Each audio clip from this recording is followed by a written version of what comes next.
The call that changed everything. I used to believe that family was forever. No matter what happened, no matter how much it hurt, no matter how unfair life became, I thought my parents would always be there. I was wrong. For 7 years, I sent them $2,000 every single month. Not because they forced me, because I loved them. My father had retired early. My mother always said her health wasn't good enough to work. My younger brother couldn't keep a job. So, I became the family safety net. I worked overtime, skipped vacations, drove an old car, lived in a small apartment. Every month, I would send the money, and my mom would text me, "Thank you, sweetheart. You saved us again. We don't know what we'd do without you." Those messages made every sacrifice feel worth it. Then my wedding day came, the happiest day of my life. Or, at least, it was supposed to be. The empty chairs. The wedding hall was beautiful. White flowers. Soft music. Friends laughing. My fiancé kept smiling at me. But I couldn't stop looking at the front row. 3 chairs. Reserved for my parents and my brother. They were empty. I checked my phone. No messages. No calls. Nothing. An hour before the ceremony, I called my mom. No answer. I called again. And again. Finally, she picked up. Before I could speak, she sighed. "What now?" I laughed nervously. "Mom, where are you? The ceremony starts soon." There was silence. Then she said something I'll never forget. "We're busy." I thought I heard her wrong. "What do you mean?" She answered in a cold voice. "Don't bother us." Then, she hung up. I stood there holding my phone. My hands started shaking. I couldn't breathe. The makeup artist asked if I was okay. I lied. I smiled. And I walked down the aisle pretending my heart wasn't breaking. The secret they didn't know. I made it through the ceremony. I smiled for pictures. I thanked guests. But inside, something had changed. I stopped making excuses for people who never cared about me. My husband noticed. He held my hand and asked softly, "What happened?" I told him everything. He stayed quiet for a moment. Then he asked one question. "Are all the accounts really in your name?" I nodded. The house bills, the utilities, the family credit card, their emergency account, even the car payments, everything. Because years ago my father had poor credit. So I opened everything to help them. My husband looked at me and said, "You've spent years saving people who would never save you." That was the moment I made my decision. I picked up my phone. I logged into every account. One by one. I closed them. I stopped the automatic transfers. Canceled the shared cards. Removed my name from every payment. It took less than 20 minutes. Then I turned my phone off. And I went back to my wedding. For the first time that day, I felt peaceful.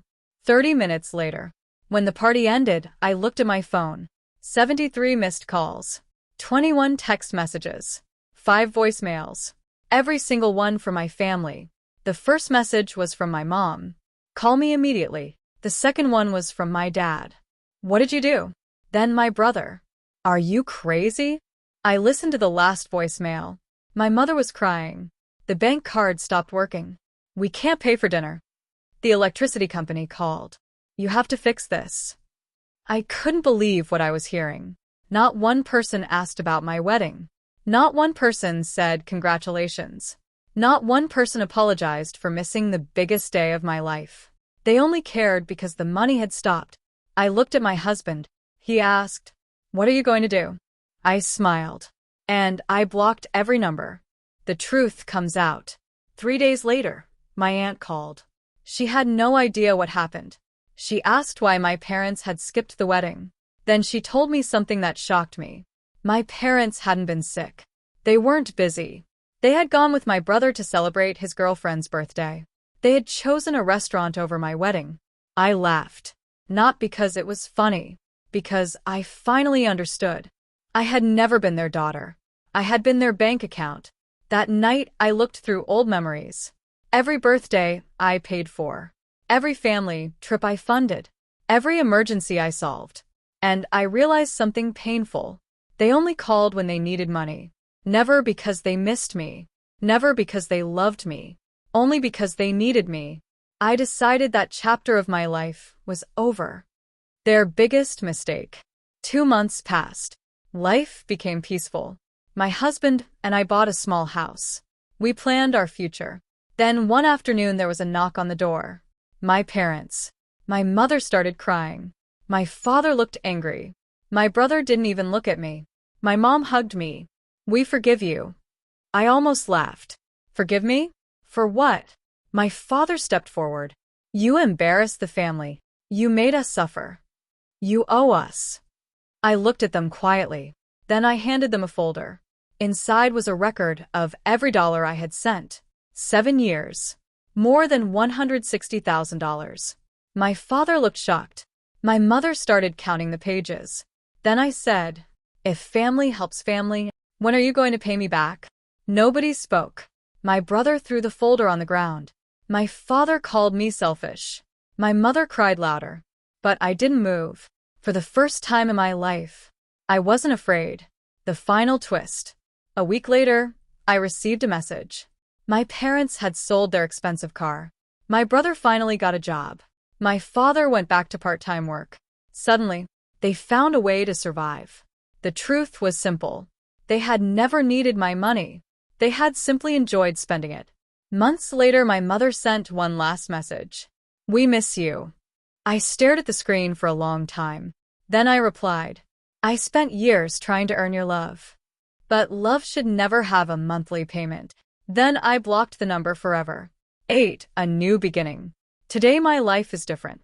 I have a husband who stands beside me, friends who show up, people who love me without asking for anything.